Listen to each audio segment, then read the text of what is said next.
Hello aspirants, स्वागत है आप सबका आज के वीडियो में। आज हम पढ़ेंगे 18 जनवरी 2023 के करंट अफेयर्स। तो जल्दी से निकालें अपना पेपर पेन एंड करें वीडियो के साथ में ही अपनी नोट्स मेकिंग स्टार्ट। आज की फर्स्ट न्यूज़ है, Google celebrates the 97th birth anniversary of KD Jadhav. कब? 15 जनवरी को। यहाँ पे क्या बात हो रही है कि गूगल ने recently 97th birth anniversary KD Jadhav की सेलिब्रेट की है। कब? 15 जनवरी को। तो अगर आपने देखा होगा कि जैसे हम गूगल पे कुछ सर्च करते हैं, वहाँ पे तो जी लिखा होता है गूगल, वो कुछ और सा था, उस पर कुछ डिज़ाइनिंग सी थी, कुछ डिज़ाइन था, है ना। तो ये चीज़ मैंने नोटिस की 15 जनवरी को, बट मुझे पता नहीं था। बट अब जैसे मैंने करंट अफेयर पढ़ा तो अब मुझे ये चीज़ पता चली कि केडी जाधव की बर्थ एनिवर्सरी 15 जनवरी को सेलिब्रेट की गई है बाय गूगल।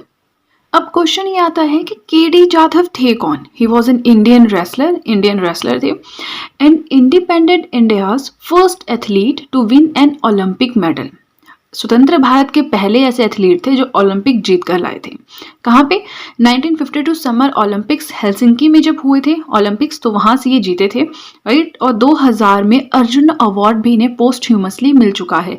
मतलब काफ़ी बड़ी पर्सनैलिटी थी। तो बस क्वेश्चन ये है कि 97th बर्थ एनिवर्सरी 15 जनवरी को केडी जाधव, जो कि इंडियन रेसलर थे, उनकी सेलिब्रेट की गई है गूगल के द्वारा। ठीक है, तो काफ़ी अच्छा क्वेश्चन है ये एग्जामिनेशन पॉइंट ऑफ व्यू से। ठीक है, सेकेंड न्यूज़ की तरफ चलते हैं। आरोग्य मैत्री प्रोजेक्ट। यहाँ जिस प्रोजेक्ट की बात की जा रही है उसका नाम है आरोग्य मैत्री for developing Nations announced by. अब इस प्रोजेक्ट की अनाउंसमेंट किसने की है? प्राइम मिनिस्टर नरेंद्र मोदी जी ने की है। हमारे जो प्रधानमंत्री हैं उन्होंने की है। किसके लिए? फॉर डेवलपिंग नेशंस, जो विकासशील देश हैं, अभी जो डेवलप नहीं हुए हैं, है ना। डेवलपिंग नेशंस की मैंने आपको बताया था डेवलपिंग नेशंस क्या होते हैं, है ना, जहाँ पे पोस्ट पर कैपिटा इनकम जो है, और भी बहुत सारे पैरामीटर्स मैंने इकोनॉमिक्स में शेयर किए थे। ठीक है, तो वो सब अभी इंक्रीज हो रहे हैं। तो डेवलपिंग नेशंस के लिए Arogya Maitri project PM Modi ji, why, क्या होगा इसके under? Under this India will supply essential medical supplies to any of the developing countries affected by natural disasters और ह्यूमैनिटेरियन क्राइसिस। किसी भी डेवलपिंग कंट्री में, किसी भी विकासशील देश में अगर कोई नेचुरल डिजास्टर आ जाती है या कोई ह्यूमन से रिलेटेड कोई क्राइसिस हो जाता है, तो वहाँ पे इंडिया सप्लाई करेगी मेडिकल रिलेटेड सप्लाईज। मेडिकल या दवाइयाँ हो गई, वैक्सीन हो गई, इंजेक्शन हो गए, जो भी चाहिए, जो भी इंडिया प्रोवाइड करवा सकती है वो सब प्रोवाइड करवाएगी। ठीक है, तो ये भी अच्छा क्वेश्चन था एग्जामिनेशन पॉइंट ऑफ व्यू से। नाउ वीडियो का कंटेंट अच्छा लग रहा हो तो लाइक ज़रूर कीजिएगा। आज की थर्ड न्यूज़ है भारत गौरव डिलक्स एसी टूरिस्ट ट्रेन। यहाँ पे एक ट्रेन की बात हो रही है, टूरिस्ट ट्रेन है भारत गौरव डिलक्स एसी, अनाउंस्ड बाय। अब ये ट्रेन चलेगी, इसकी अनाउंसमेंट किसने की है? क्वेश्चन आपका ये है। तो इंडियन रेलवेज के द्वारा ये अनाउंसमेंट की गई है।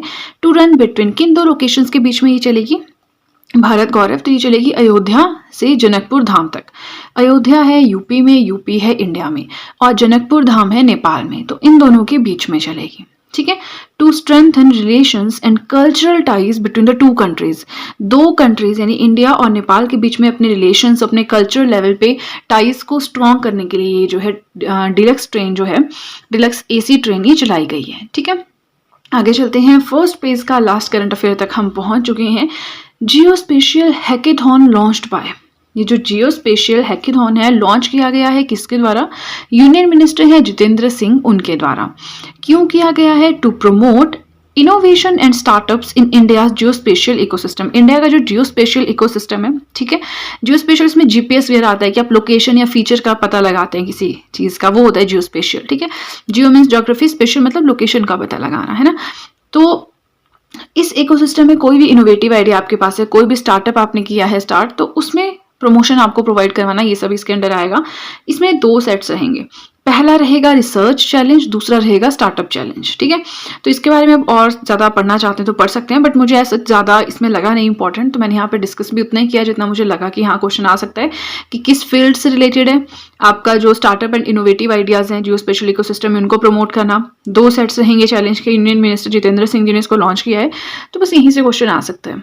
ठीक है, चलिए फर्स्ट पेज हो गया हमारा कंप्लीट। आई होप आप वीडियो के साथ साथ में नोट्स बना रहे हैं, है ना। चलिए अब सीधे चलते हैं अपने नेक्स्ट पेज की तरफ।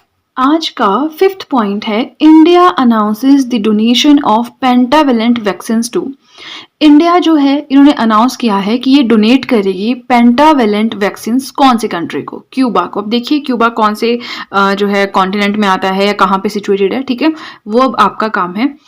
अब यहाँ पे बात हो रही है पेंटावेलेंट वैक्सीन, तो इसकी 12,500 डोजेज जो है वो क्यूबा को डोनेट करेगा। अब पेंटावेलेंट वैक्सीन होती क्या है इसके बारे में थोड़ा सा पढ़ लेते हैं। It provides protection to a child from 5 life threatening diseases. 5 ऐसे डिजीजेस जो मतलब आप जानलेवा है, ऑब्वियसली हर एक बीमारी ही जानलेवा है ह्यूमन के लिए, बट फिर भी जो लाइफ थ्रेटनिंग डिजीज यहाँ पे बहुत अच्छा वर्ड यूज किया गया है बच्चों के लिए, तो उनको बच्चों को प्रोटेक्शन प्रोवाइड करवाने के लिए पेंटावेलेंट वैक्सीन दी जाती है। कौन सी है? पेंटावेलेंट मतलब पेंटा मतलब 5, ठीक है। कौन सी है वो 5? Diphtheria, pertussis, tetanus, hepatitis B, hip, ठीक है, इन 5 से प्रोटेक्शन के लिए। चलिए अब यहाँ पे बात की कि इंडिया जो है डोनेट करेगा क्यूबा कंट्री को, तो अब थोड़ा सा क्यूबा के बारे में जान लेते हैं। सबसे पहले अपने सामने मैप पे देखिए, नहीं आप पता तो एटलीस्ट देखिए, अदरवाइज गूगल पे देखिए कि क्यूबा कहाँ पे सिचुएटेड है, ठीक है। ये तो मैं आपको शब्दों की भाषा में बता दूंगी, लेकिन दिमाग में तो आपको बिठाना पड़ेगा जियोग्राफिकल वे में कि कैसा है, कैसी कंट्री है, क्या है ना। So it is located in Caribbean sea, Mediterranean sea, red sea, black sea पता होना चाहिए, अदरवाइज तो फिर मुश्किल होगा, है ना। तो कैरिबियन सी में लोकेटेड है, ठीक है। बहुत सारे आइलैंड्स हैं, आइलैंड कंट्री है। कैपिटल है हवाना। ऑफिशियल लैंग्वेज है स्पेनिश। करेंसी है क्यूबन पैसो। कुछ भी याद रखने की जरूरत नहीं, कैपिटल का आपको हल्का सा आइडिया होना चाहिए, और कैरिबियन सी सिचुएटेड कहाँ पे है वो पता होना चाहिए, ठीक है।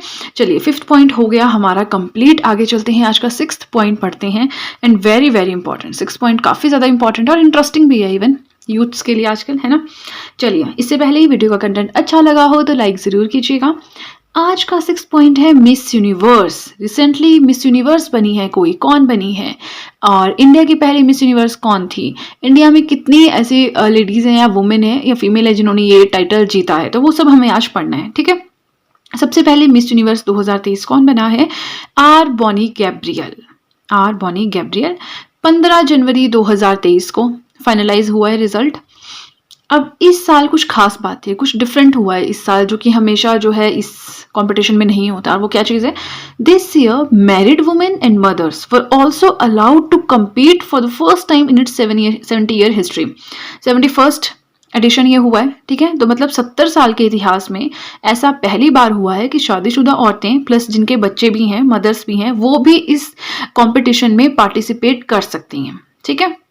तो उनको एनकरेजमेंट है, जिनकी शादी हो गई है बट थोड़ा ड्रीम है मॉडलिंग वगैरह का, वो यहाँ पे जा सकते हैं। तो Miss Universe R Bonny Gabriel 15 जनवरी 2023, मैरिड वुमेन मदर्स उनको भी अलाउ किया गया है। Now first Indian women to win Miss Universe, पहली इंडियन वुमेन जिन्होंने ये टाइटल जीता था इंडिया के लिए, वो है सुष्मिता सेन। कब? 1994 में। उसके बाद लारा दत्ता ने 2000 में, और उसके बाद 21 साल बाद हरनाज संधू 2021। इनका तो आप सबको पता ही होगा, है ना। चलिए ये हो गया हमारा 2nd पेज भी कंप्लीट। आई होप मैं आपको जो पढ़ा रही हूँ आपको समझ में आ रहा है। अब आगे चलने से पहले आपको कुछ इन्फॉर्म करना चाहूँगी कि अगर अब आप चाहें तो मेरे हैंड रिटन नोट्स परचेज भी कर सकते हैं। नोट्स परचेज करने का लिंक डिस्क्रिप्शन बॉक्स में दिया है, तो जल्दी से डिस्क्रिप्शन बॉक्स में जाएँ, उस लिंक के ऊपर क्लिक करें। जैसे ही आप उस लिंक के ऊपर क्लिक करेंगे आप डायरेक्टली मेरे कॉन्टैक्ट में आ जाएंगे, प्लस जो भी आपके डाउट्स हैं, क्वेश्चन हैं, क्वेरीज हैं, आप वहाँ पे पूछ सकते हैं। एंड बिलीव मी बहुत ही ज़्यादा अफोर्डेबल रेट पर आपको नोट्स मिल रहे हैं, तो ऐसा कोई इशू नहीं है। मेरी आपसे रिक्वेस्ट यही है कि आप लोग नोट्स अपने आप बनाएं, बट इनकेस आप बिजी हैं, कॉलेज में हैं, नोट्स बनाने का टाइम नहीं है, उस केस में आप नोट्स परचेज कर सकते हैं। फाइन, इस पेज में हमने 2 पॉइंट्स पढ़े, बट दोनों काफी ज्यादा इंपॉर्टेंट थे। अब ज्यादा टाइम ना वेस्ट करते हुए सीधे चलते हैं अपने नेक्स्ट पेज की तरफ। आज का 7th पॉइंट है Indian army day. Indian army day या नेशनल आर्मी डे कब सेलिब्रेट किया जाता है? 15 जनवरी 2023 को। इस साल 75th इंडियन आर्मी डे या नेशनल आर्मी डे सेलिब्रेट किया गया है। क्यों? To honour the defence forces and the first chief of Indian army general KM Cariappa. Defence forces हैं, इनके आदर सत्कार में इनको ऑनर करने के लिए, प्लस जो पहले चीफ रहे इंडियन आर्मी के जनरल KM करियप्पा, इन्होंने भी इसी दिन ज्वाइन किया था, ठीक है। तो बस उसी के लिए जो है उसी की कॉमेमोरेशन में ये डे सेलिब्रेट किया जाता है। परेड, अब देखिए इस साल जो परेड हुई है वो बेंगलुरु में हुई है, फर्स्ट टाइम आउटसाइड इंडिया। मतलब हमेशा ही ये न्यू दिल्ली में होती है, पहली बार ऐसा हो रहा है कि दिल्ली से बाहर कहीं और ये हो रही है, ठीक है, बेंगलुरु में। तो ये भी अच्छा क्वेश्चन बनता है। 75th है, क्यों मनाया जाता है? 15 जनवरी परेड याद रखना है।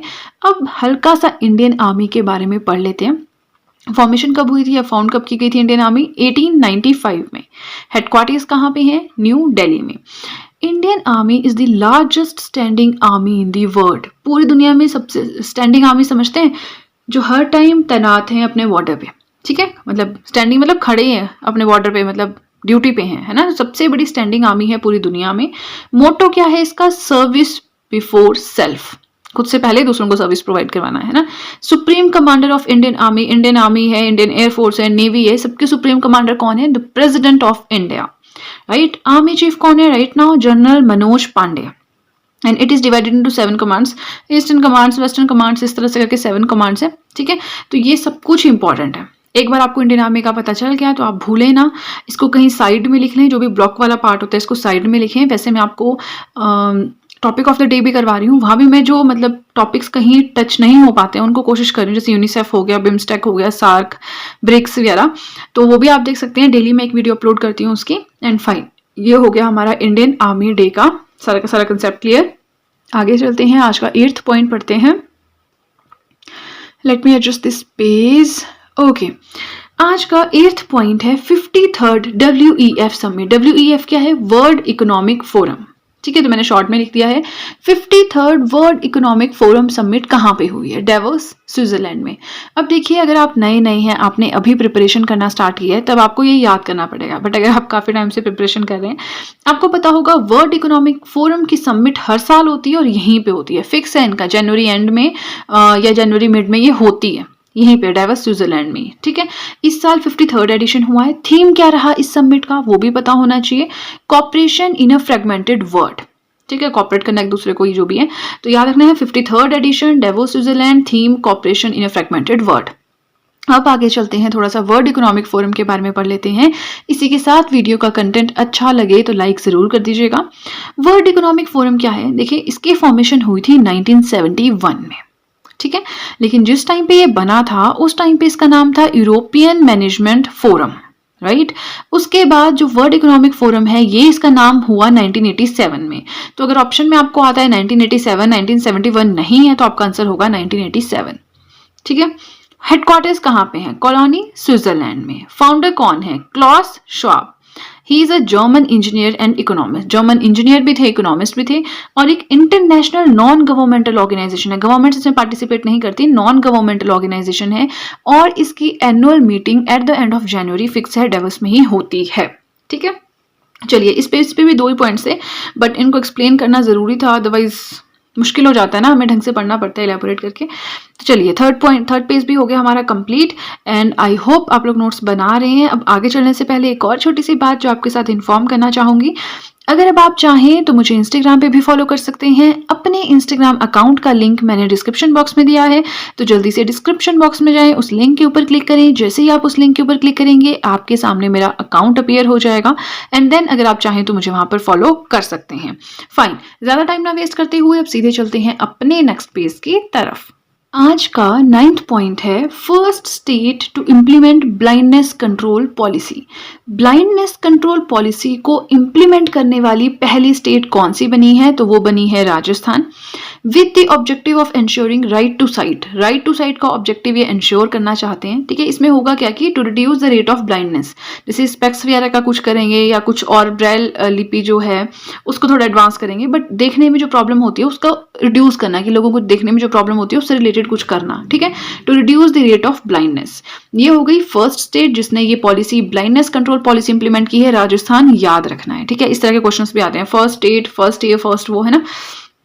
10th पॉइंट आज का पढ़ते हैं। यूरोप की largest known deposit of the rare earth elements was found in. Rare earth elements, rare मतलब समझते हैं कम मात्रा में जो अर्थ में अवेलेबल होते हैं ना। वैसे तो पीरियोडिक टेबल होता है, वहां पे गैसेस एलिमेंट्स हैं, ये है वो है, ट्रांजिशन एलिमेंट्स हैं, अर्थ मेटल्स हैं, वैसे करके डिवाइड किया होता है। तो पीरियोडिक टेबल में भी डिफाइन किया हुआ है कि कौन से रेयर अर्थ एलिमेंट्स हैं, ठीक है। तो यूरोप क्या है? कॉन्टिनेंट है, जैसे एशिया है, यूरोप है, अंटार्कटिका है, south America, north America, Australia, Africa, इस तरह 7 कॉन्टिनेंट्स हैं, उसमें से एक है यूरोप। तो यूरोप की सबसे बड़े डिपॉजिट मतलब खान एक रेयर अर्थ एलिमेंट्स की मिली है कहाँ पे, या माइन कह लीजिए, स्वीडन में। स्वीडन देखिए कहाँ पे है, कैपिटल क्या है? स्टॉकहोम, है ना। वो आप देखिए यूरोप में है सिचुएटेड एक कंट्री, नाउ करंटली अब ये इतनी फेमस क्यों हो रही है बात की रेयर अर्थ एलिमेंट्स मिल गए वहां पे, ठीक है, अच्छी बात है, सबसे बड़ी है, पहली बात तो यूरोप की सबसे बड़ी नोन डिपॉजिट है। दूसरा, currently no rare earth elements are mined in Europe, Europe में रेयर अर्थ एलिमेंट्स मिलते ही नहीं है, ये इधर उधर से करते हैं एक्सपोर्ट, है ना, import sorry. Now rare earth elements क्या होते हैं? Set of 17 chemical elements in the periodic table, तो उसके लिए पीरियोडिक टेबल में जाना पड़ेगा, इतना कौन पड़ेगा, है ना। तो 17 केमिकल एलिमेंट्स हैं जिनका सेट है, ये पीरियोडिक टेबल में शो किया हुआ है, ज्यादा है तो वहां पे जाके पढ़ सकते हैं, बाकी जब हम पढ़ते हैं फिजिक्स केमिस्ट्री वगैरह वहां पे हो जाता है ये शो, ठीक है। चलिए आगे चलते हैं, आज का 11th पॉइंट पढ़ते हैं। इसी के साथ वीडियो अच्छी लग रही हो तो लाइक जरूर कीजिएगा। आज का 11th पॉइंट है मार्ग पोर्टल। ये एक पोर्टल है, मार्ग में पूरी फुल फॉर्म भी यहाँ पे बताइए। सो मार्ग portal for startup mentorship, startup आपको मतलब कोई बिजनेस स्टार्ट करना है, मेंटरशिप चाहिए, तो उसके लिए मार्ग पोर्टल जो है लॉन्च किया गया है, किसके द्वारा? पीयूष गोयल के द्वारा। और ये कौन है? Commerce and industry minister. Now मार्ग पोर्टल में मार्ग की फुल फॉर्म क्या है? Mentorship, advisory assistance, resilience, growth, ठीक है। तो मार्ग पोर्टल स्टार्टअप की रिगार्डिंग मेंटरशिप प्रोवाइड करवाने के लिए पीयूष गोयल जो कि कॉमर्स एंड इंडस्ट्री मिनिस्टर हैं उनके द्वारा लॉन्च किया गया है, ठीक है। आगे चलते हैं, आज का 12th पॉइंट पढ़ते हैं। European unions first mainland orbital launch complex. European union के बारे में मैंने आपको पढ़ाया है 2-3 बार, तो आज तो नहीं हो पाएगा बट फिर से एक्सप्लेन करूंगी। सो यूरोपियन यूनियन का पहले ऐसे मेनलैंड जहां पे ऑर्बिटल लॉन्च कॉम्प्लेक्स मतलब लॉन्च वगैरह की जाएंगे सैटेलाइट्स, है ना, तो कहाँ पे खोला गया है? स्वीडन में खोला गया है। To increase its capacity to launch small satellites, छोटे छोटे सैटेलाइट्स को लॉन्च करना है, तो उसकी कैपेसिटी बढ़ाने के लिए। देखिए होता क्या है ना, एक रॉकेट होता है, उसमें वो सैटेलाइट्स वगैरह को फिक्स करते हैं, रॉकेट आसमान में जाता है और सैटेलाइट्स को उसकी ऑर्बिट में छोड़ के आता है।